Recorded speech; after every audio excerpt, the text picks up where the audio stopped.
On the morning of September 19, 2025, 3 Russian MiG-31 Foxhound fighter jets tore through the skies above the Gulf of Finland. Their transponders were off. No flight plans had been filed. No radio contact was made. And then, without warning, they crossed into Estonian airspace near Vindlo Island. For 12 minutes, they loitered inside NATO territory, uninvited, unannounced, and unchallenged, until Italian F-35s screamed into the sky from Amari Air Base.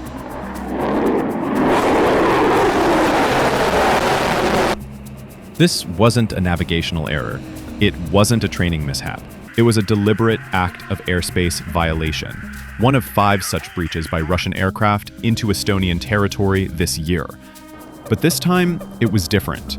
This time, it was bold. And this time, it sent shockwaves through NATO's eastern flank. The MiG-31 is not just a fighter jet. It's a supersonic predator, a relic of Soviet ambition reborn for modern intimidation. Capable of reaching Mach 2.83, it flies faster than a rifle bullet and higher than most missiles can chase. Its Zaslon M radar system can track 24 targets simultaneously. But what truly elevates its threat profile is the MiG-31K variant, capable of carrying the Kh-47 M2 Kinzhal, a hypersonic missile that travels at over Mach 10 and can obliterate targets 2,000 kilometers away. The MiG-31 doesn't dogfight. It hunts. It intercepts. It dominates the stratosphere. And when 3 of them enter NATO airspace without warning, the message is unmistakable. Russia is testing the limits. NATO saw it coming. Italian F-35s, 5th-generation stealth fighters, launched immediately. These jets are the embodiment of Western aerospace supremacy, with radar cross-sections smaller than a golf ball, and sensor fusion that turns pilots into battlefield gods. The F-35 doesn't just fly. It sees everything. It can track, jam, and engage before the enemy even knows it's there. Joining the response were Swedish JAS-39 Gripens. Agile, lethal, and built for Baltic warfare. Lightweight but deadly, the Gripen is a knife in a gunfight. And from Finland, Eurofighter Typhoons roared into the fray. Twin-engine beasts capable of Mach 2, armed with meteor missiles that can chase down anything in the sky. This was not just an interception. It was a message. NATO is awake. Estonia's geography makes it a tempting target. Sandwiched between Russia and the Baltic Sea, it shares a 294-kilometer border with the Russian Federation. Vindlo Island, where the MiG-31s entered, lies just 15 miles off the Estonian mainland and is a critical node in the country's radar and maritime surveillance network. The MiG-31s reportedly flew toward Tallinn, Estonia's capital, before circling and exiting. The fact that it took 12 minutes for NATO fighters to intercept them raises questions about response times and readiness. While the Italian F-35s were ultimately successful in repelling the intruders, the delay underscores the need for faster coordination and more robust early warning systems. The timing of the incursion is no coincidence. It comes amid escalating tensions in Ukraine, where Russian forces continue to bombard civilian infrastructure, and Ukrainian drones strike deep into Russian territory. It follows the European Union's announcement of new sanctions targeting Russian energy exports and financial transactions. And it coincides with NATO's launch of Operation Eastern Sentry, a rapid reaction framework designed to bolster air defenses from the Arctic to the Black Sea. Eastern Sentry is more than symbolic. It's a shield forged in urgency. Stealth fighters, air defense frigates, and enhanced surveillance capabilities now blanket the region.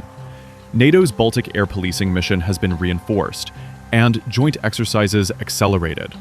General Alexis Grinkovich, commander of U.S. Air Forces in Europe, stated, "Eastern Sentry delivers focused and flexible deterrence where and when needed." But deterrence only works if backed by credible action, and history offers a warning. In 2015, a Russian Su-24 was shot down by Turkey after violating its airspace. the incident nearly triggered a diplomatic crisis. Moscow responded with sanctions, military deployments, and threats. The world watched as two powers danced on the edge of escalation.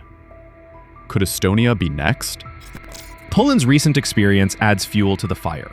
On September 10, 2025, 19 Russian drones crossed into Polish airspace, targeting the strategic hub of Rzeszów. 4 drones were shot down in what became the first direct engagement between NATO and Russian aerial assets. Romania too has faced drone incursions, with fragments from Russian attacks in Ukraine landing on its territory multiple times. These provocations are not just military, they are psychological. They aim to test political will, exploit divisions within NATO, and gauge the alliance's appetite for escalation. Some analysts believe this fits into Russia's escalate to de-escalate doctrine: provoke, then negotiate from a position of strength. Estonia summoned Russia's Chargé d'Affaires and issued a formal protest. Foreign Minister Margus Tsakna called the incursion unprecedentedly brazen, adding, "Russia's ever-increasing testing of borders and aggression must be met with a swift increase in political and economic pressure." Prime Minister Kristen Michael stated, "The violation is completely unacceptable, and NATO's response to any provocation must be united and strong." Estonia has requested consultations under Article 4 of the NATO Treaty, a rarely used provision that allows member states to convene when their security is threatened. EU Foreign Policy Chief Kaja Kallas described the incident as an extremely dangerous provocation, but emphasized that Europe must show no weakness. Ukrainian President Volodymyr Zelensky added, "This is a systematic Russian campaign directed against Europe, against NATO, against the West, and it requires a systemic response." Even US President Donald Trump weighed in, saying, "I don't love it when that happens.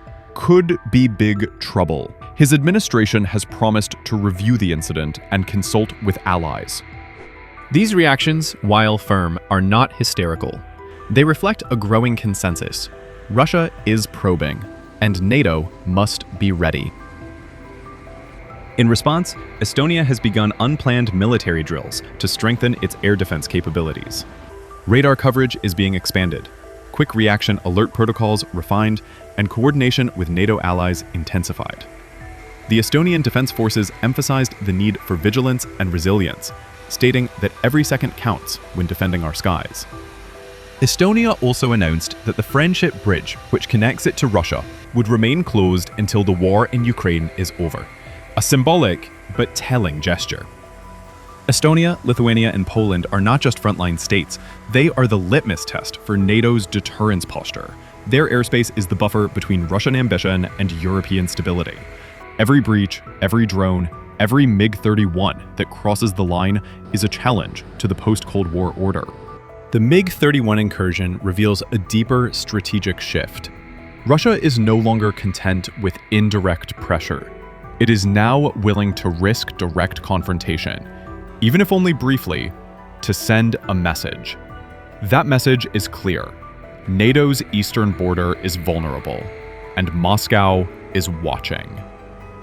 The question now is how NATO will respond. Will it reinforce its eastern flank with permanent deployments?